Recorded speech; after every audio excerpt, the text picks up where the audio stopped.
Hello dear friends, तो मैं हूं आरती। संस्कृति आईएएस यूट्यूब चैनल पे आप सभी का स्वागत है। मैं हाजिर हूं एक नए विषय को लेकर के। आज का टॉपिक हमारा है कि एक महिला के खून में एक्स एक्स क्रोमोसोम और एक्स वाई क्रोमोसोम दोनों ही मिले हैं। और हमें पता है कि एक्स वाई क्रोमोसोम एक महिला के शरीर में नहीं होना चाहिए क्योंकि ये पुरुष गुणसूत्र है। अब ऐसा होने के बावजूद भी ये महिला जीवित कैसे है, या क्या ये कोई विकार है, मतलब कोई बीमारी है जो कि किसी को हो सकती है, ये सारा हम यहाँ पर पढ़ने वाले हैं। आपने बहुत सारे जुड़वा बच्चों के बारे में पढ़ा होगा, देखा भी होगा। कोई जुड़वा बच्चे होते हैं, उनकी शक्ल सब कुछ सेम होता है, उनका डीएनए भी सेम होता है। लेकिन आज हम पढ़ने वाले हैं कि क्या एक व्यक्ति खुद का भी जुड़वा हो सकता है। बहुत सारे इंटरनेट पे फोटोज वगैरह आप देखेंगे तो ऐसा जुड़वा देखेंगे कि एक ही व्यक्ति है और आधा बॉडी पार्ट दूसरे कलर का है, आधा बॉडी पार्ट दूसरे कलर का है। अगर ये फिर भी नहीं समझ में आ रहा है तो आपने बहुत सारे जानवर देखे होंगे, बिल्ली या कुत्ते। आप देखेंगे कि बिल्ली आधी जो है ब्लैक है और आधी वाइट है, और दोनों आंखों का रंग भी अलग होता है। ये एक तरीके की बीमारी होती है, विकार होता है जेनेटिक, जो कि देखने में जानवरों में बहुत खूबसूरत लगता है आपको। उसी के बारे में हम यहाँ पर पढ़ने वाले हैं कि ये स्थिति आखिरकार बनती कैसे है। तो क्या लिखा है, महिला के खून में क्यों मिला एक्स वाई क्रोमोसोम। तो इसकी स्टोरी हम पहले पढ़ेंगे। पहले हम बात करते हैं चर्चा में कि तो हाल ही में ब्राजील की महिला, नाम क्या है, अना पाउला मार्टिस के केस में वैज्ञानिकों को चौंका दिया है। उनके शरीर के सामान्य कोशिकाओं में एक्स एक्स महिला गुणसूत्र के अलावा जो है एक्स वाई पुरुष गुणसूत्र भी पाए गए हैं। यह मेडिकल साइंस में रिपोर्ट हुआ पहला प्राकृतिक काइमेरा केस है। अब काइमेरा क्या होता है? काइमेरा इसका मतलब होता है कि एक ही व्यक्ति में एक से ज्यादा गुणसूत्र या डीएनए पाया जाना, जो कि बहुत इम्पॉसिबल सा होता है, जिसमें किसी महिला के खून में पुरुषों वाले जो है क्रोमोसोम पाए गए हैं। वैज्ञानिकों का अनुमान है ये कि यह स्थिति उनकी माँ, अब देखो यह स्थिति बनी कैसे। तो यह स्थिति बनी ऐसे कि जब ये अपने गर्भ मतलब माँ के गर्भ में थी, जो महिला है, तो उस समय जो है इनका जुड़वा भाई भी गर्भ में था। तो शायद जो है रक्त जो कनाल्स होती है वो किसी माध्यम से जुड़ गई होंगी, और जो भाई का जो खून है किसी माध्यम से इस बच्ची के, ये जब जब गर्भ में रही होंगी, इन महिला के जो है ब्लड में आ गया होगा और अस्थि मज्जा में अभी तक था। इसका मतलब इनके भाई का अंश जीवन पर्यंत इनके बॉडी में था। जैसे जो आत्मा वगैरह आप समझते हो ना कि मेरे अंदर जो है तुम्हारा अंश वाला, वो तो जो क्या है अस्थि मज्जा में जो है भाई का रक्त था, और कभी भी कोई समस्या हुई नहीं। ज्यादातर ऐसा होता है कि इस प्रकार की चीजें जब भी होती हैं तो महिला को हमेशा जो है गर्भ धारण करने में समस्या होती है, बच्चे जो है ठीक से नहीं कंसीव कर पाते हैं। लेकिन इस मामले में कोई भी समस्या नहीं हुई। तो डॉक्टर्स का एक रिसर्च का क्षेत्र बन गया है। अब इससे जो है अलग अलग प्रकार के जो है रिसर्च करना चाहते हैं।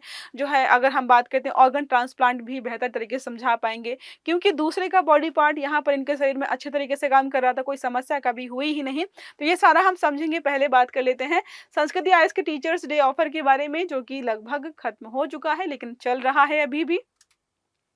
तो यूपीपीएससी यूपीएससी और जो है दोनों का इंटीग्रेटेड कोर्स यहाँ पर है। यूपीएससी और यूपीपीएससी का जो जीएस फाउंडेशन कोर्स है, जहाँ पर दोनों एग्जाम्स की आपको साथ में प्रिपरेशन कराई जाएगी, यहाँ पर 50% से ज्यादा का डिस्काउंट दिया जा रहा है। दूसरा हमारा बैच है यूपीपीएससी का फाउंडेशन कोर्स। इसके बारे में बताया था मैंने आपको थोड़ा सा अभी कि 60% से ज्यादा का डिस्काउंट मिल रहा है। वैसे तो वन टाइम पेमेंट 30,000 रुपए का है, बाकी 2 ईएमआई की सुविधाएं भी दी जा रही है।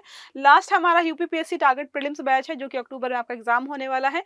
तो 2 विकल्प यहाँ पर है, या तो आप जीएस ओनली ज्वाइन कर सकते हो 11,000 में, सी सेट के साथ आपको ये 15,000 में मिल जाएगा। नंबर है 9555124124, या फिर आप विजिट कर सकते हो sanskritiyes.com की वेबसाइट पर। आते हैं वापस मुख्य बिंदु, पूरा मामला। 2022 में गर्भपात के बाद अना पाउला का कैरियोटाइप टेस्ट किया गया। कैरियोटाइप टेस्ट इसलिए कराया जाता है ताकि गुणसूत्रों के बारे में देखा जाए कि इनकी बॉडी में सारी चीजें ठीक ठाक है कि नहीं। टेस्ट में पाया गया कि रक्त कोशिकाओं में एक्स वाई गुणसूत्र भी है, जो कि नॉर्मली महिला का शरीर में नहीं होना चाहिए। महिलाओं में सिर्फ और सिर्फ एक्स एक्स गुणसूत्र ही होते हैं। इसीलिए जब गांव में विवाद होता है ना, लोग बोलते हैं कि इस लड़की की वजह से जो है लड़का नहीं हो रहा। उनको समझाओ जा करके कि लड़की होगी या लड़का होगा, टोटली 100% डिपेंड करता है पुरुष पर, क्योंकि एक्स वाई गुणसूत्र उसी के पास होते हैं। ठीक है। डीएनए तुलना से स्पष्ट किया गया कि रक्त कोशिकाएं उनके जुड़वा भाई से मेल खाती हैं। शरीर के अन्य हिस्सों में त्वचा, मुंह, प्रजनन अंग, यहाँ पर तो एक्स एक्स गुणसूत्र ही थे, लेकिन उनके खून में एक्स वाई गुणसूत्र था, जो कि लोगों को चौंकाने वाला था। ठीक है। अब वैज्ञानिक व्याख्या के बारे में बात करते हैं। इसको जो ये चीजें हुई है ना, एक ही व्यक्ति के शरीर में दो प्रकार के गुणसूत्र, इसको हम बोलते हैं काइमेरिज्म। ठीक है, काइमेरिज्म के नाम से जानते हैं। अब जब किसी व्यक्ति के शरीर में दो अलग अलग आनुवांशिक संरचनाएं या डीएनए मौजूद हो भ्रूण अवस्था में फीटल, अब होता कैसे, किन किन वजहों से हो सकता है ऐसा। तो भ्रूण अवस्था में जब जो है भ्रूण में रहा होगा बच्चा, फीटल फीटल ट्रांसफ्यूजन, गर्भनाल के जरिए रक्त कोशिकाओं का आदान प्रदान हुआ होगा, क्योंकि उनका जुड़वा भाव भी भाई भी था। अब एक ही प्रकार के अगर जेंडर के होते, लड़की लड़की भी होते हैं, लड़का लड़का भी होता है जुड़वा में, तो वहां पर कोई समस्या नहीं होती। ये यहाँ पर हो रहा है क्योंकि दूसरा बच्चा जो है दूसरे जेंडर का था। बोन मैरो ट्रांसप्लांट या अन्य चिकित्सकीय हस्तक्षेप के माध्यम से भी ऐसा हो सकता है। मान लो किसी को जो है ल्यूकीमिया है, अब उसका पूरा ब्लड बदला जा रहा है बार बार, तो वहां पर जो है चेंजेस हो सकते हैं। या फिर जो है बोन मैरो ट्रांसप्लांट हुआ है, तो उसके बाद जो खून बनेगा या चीजें नई बनेंगी, हो सकता है वहां पर डीएनए बदल जाए। लेकिन प्राकृतिक रूप से ये जो घटना है वो प्राकृतिक घटना है, यहाँ पर किसी भी डॉक्टर ने कोई हस्तक्षेप नहीं किया था। इस केस में जो है भाई की रक्त कोशिकाएं उनकी अस्थि मज्जा में जम गई और जीवन भर रक्त बनाती रही, और जो है कोई समस्या नहीं हुई उस महिला को। इंपॉर्टेंट चीज यही है। प्रजनन क्षमता, आमतौर पर ऐसे केसेस में प्रजनन क्षमता जो है बाधित हो जाती है, लेकिन यहाँ पर क्या था कि अंडाशय और गर्भाशय सामान्य रूप से काम कर रहे थे। जो है पुरुष जो है गुणसूत्र होने के बावजूद भी महिला का शरीर महिला के तरीके काम कर रहा है। एक स्वस्थ बेटे को जन्म दिया है। बच्चे का डीएनए पूरी तरीके से आधा 50% माता को और आधा 50% पिता का गया है। दर्शाता है कि कामेरिज्म हमेशा प्रजनन क्षमता पर नकारात्मक असर नहीं डालता है। लेकिन मुझे लगता है इनको यहाँ पर मेंशन करना चाहिए कि अगर ये प्राकृतिक रूप से है तो। बाहरी हस्तक्षेप से हुआ है तो हमारे पास सैकड़ों एग्जाम्पल्स हैं कि उस महिला को कंसीव करने में समस्या हुई है। ठीक है, अब हम बात करते हैं क्रोमोसोम्स के बारे में, एक्स वाई और एक्स एक्स। तो हमारे शरीर में टोटल जो है 46 क्रोमोसोम होते हैं, 23 जोड़े होते हैं। 22 जोड़े जो है ऑटोसोम बोलते हैं, 23वां जोड़ा उसको हम जो है सेक्स क्रोमोसोम बोलते हैं, क्योंकि यही लिंग निर्धारण में महत्वपूर्ण भूमिका निभाता है। एक्स एक्स का मतलब महिला और एक्स वाई का मतलब होता है पुरुष। ठीक है, अब वैश्विक महत्व के बारे में बात करते हैं तो इम्यूनोलॉजी और ऑर्गन ट्रांसप्लांट रिसर्च के लिए अहम हो जाएगा, क्योंकि हमने देखा कि मतलब जो है मेल दूसरे व्यक्ति का वो जो है बोन मैरो में जो है खून बनाने की प्रक्रिया चल रही है अच्छे तरीके से, और वो चीज उसकी है भी नहीं। एक तरीके से दूसरे का हिस्सा आपके शरीर में अच्छे तरीके से काम कर रहा है। और ऑर्गन ट्रांसप्लांट में क्या होता है, दूसरे के शरीर का हिस्सा आपके शरीर में लगाया जाता है और ये कोशिश की जाती है कि वो बेहतर तरीके से नॉर्मल प्राकृतिक तरीके से काम करे, और वही नहीं हो पाता है कई बार। मानव शरीर कैसे विदेशी कोशिकाओं को जीवन भर स्वीकार कर सकता है, और ये कैंसर जो है कैंसर और इम्यून रिसर्च में मदद भी करेगा। दुर्लभता के बारे में बात करते हैं। प्राकृतिक काइमेरिज्म बहुत यूनिक और बहुत दुर्लभ होता है। अब तक दुनिया में ऐसे बहुत कम मामले आए हैं। नैतिक और कानूनी प्रश्न यहाँ पर है। आइडेंटिटी का विवाद हो सकता है। कैसे? मातृत्व और पितृत्व परीक्षण में डीएनए भ्रमित कर सकता है। ऐसा कई बार हुआ कि कोई व्यक्ति, कोई महिला जो है इस बीमारी जो है काइमेरिज्म से प्रभावित थी। जब बच्चे का टेस्ट कराया गया तो पता चला कि वो उसकी बायोलॉजिकल मदर है ही नहीं, जबकि वो उसकी बायोलॉजिकल मदर थी। लेकिन गुणसूत्रों में थोड़ा सा, या गुणसूत्र दो प्रकार के उसकी बॉडी में होने की वजह से वो बच्चे से मैच नहीं कर रहे थे। तो ये यहाँ पर थोड़ा सा हो सकता है। दूसरा है फॉरेंसिक चुनौतियां। अपराध स्थल से पता चलेगा दो प्रकार के डीएनए मिलने, व्यक्ति वहां पर एक ही था लेकिन डीएनए दो प्रकार की मिलेंगे, क्योंकि उस व्यक्ति के शरीर में दो प्रकार के डीएनए। दूसरे व्यक्ति को खोजते रहिए आप। यह पता चलता है कि मान लो उस महिला का जो है ब्लड कहीं पे मिला और उसने कोई अपराध किया था, दो प्रकार के डीएनए मिलेंगे। दूसरा डीएनए उसके भाई का, लेकिन भाई तो वहां पर था ही नहीं, तो वो भी फंस जाएगा। जेंडर आइडेंटिटी पर बहस है। एक्स वाई क्रोमोसोम होने के बावजूद अन्ना पाउली क्या है, पूरी तरीके से महिला रही हैं। तो जेंडर मतलब क्या रखें, महिला रखें पुरुष रखें, बाहर तो जो है पूरा महिला दिख रही है लेकिन गुणसूत्र पुरुषों वाले भी हैं। अब हम बात करते हैं वैज्ञानिक और ऐतिहासिक संदर्भ। तो माइक्रो किमेरिज्म के बारे में बात करते हैं तो देखो हमने दूसरा पढ़ा था, ये दूसरा है। तो गर्भावस्था में भ्रूण की कुछ कोशिकाएं मां से जीवन भर माँ में जीवन भर रह सकती हैं, या माँ की कुछ कोशिकाएं बच्चे में जीवन भर रह सकती हैं। इसको हम बोलते हैं ऑटो इम्यून बीमारियां। ठीक है, जिसमें हो सकता है कि थायराइड हो गया, लुपस हो गया, सारी बीमारियां हो सकती हैं। नेक्स्ट हमारा है जो है मोसासिज्म और जो है केमेरिज्म के बारे में, दो हैं चीजें। तो ये है क्या हमने देखा ऑलरेडी, जो है दूसरा वाला, इसमें होता है कि एक ही जाइगोट से डीएनए विविधता, मतलब जो है एक ही जाइगोट से दो बच्चे बने लेकिन उन दोनों का डीएनए अलग अलग हो गया।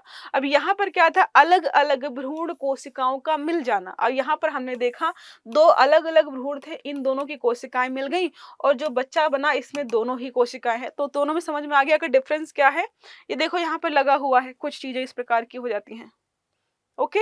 अब इम्यून जो है टॉलरेंस के बारे में बात करते हैं। तो आना पाउला का शरीर भाई की कोशिकाओं को अस्वीकार कर सकता था लेकिन ऐसा नहीं हुआ और जो है ये आराम से काम कर रहा है। तो रिसर्च के काम आएगा। ग्लोबल केसेस देखें तो कैरेन कीगन केस 2002 का है। इसमें क्या हुआ, डीएनए टेस्ट में वह अपने बच्चे की जैविक मां ही नहीं थी। क्यों? क्योंकि उनके शरीर में दो प्रकार के डीएनए थे जो कि बच्चे से मैच नहीं कर रहे थे। लाइडिया जो है फेयर चाइल्ड केस 2006 का है। मातृत्व विवाद में डीएनए ने उन्हें मां साबित ही नहीं किया। इन मामलों ने जो है डीएनए को एब्सोल्यूट एविडेंस मानने पर कानूनी विवाद खड़ा कर दिया। क्या कि जो डीएनए टेस्ट होता है क्या सच में सही होता है? अगर कोई महिला इस प्रकार की चीजों का शिकार है तो उसका डीएनए तो मैच ही नहीं करेगा बच्चे से, लेकिन बच्चा तो उसी का है। ये सारी चीज जो है मतलब पहले हो चुकी हैं।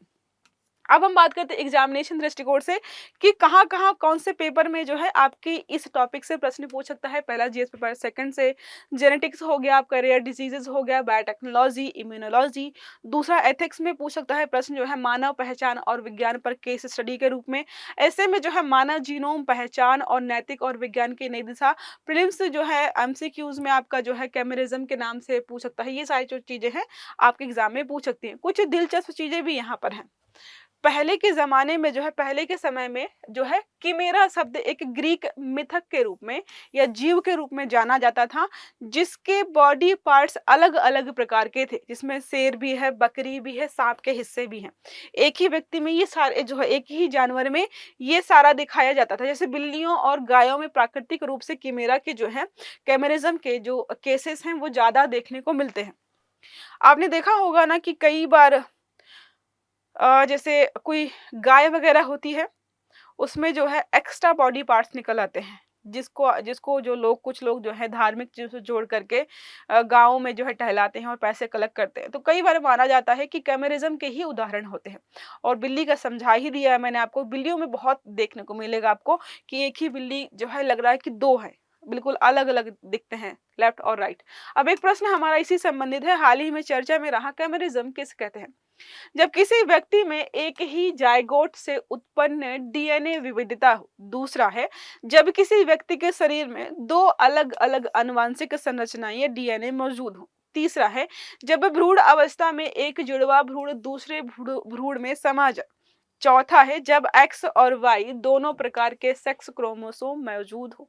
तो सही आंसर जो है आपको कमेंट बॉक्स में देना है। आई होप ये आर्टिकल आपको समझ में आया होगा। अगर वीडियो अच्छा लगा है तो लाइक करना है, चैनल को सब्सक्राइब करना है, बेल आइकन दबाना है ताकि जितने भी इस प्रकार के आर्टिकल्स हैं वो सारे आपको समय पर मिलते रहे। तो अच्छे से पढ़िएगा। Have a good day. Thank you.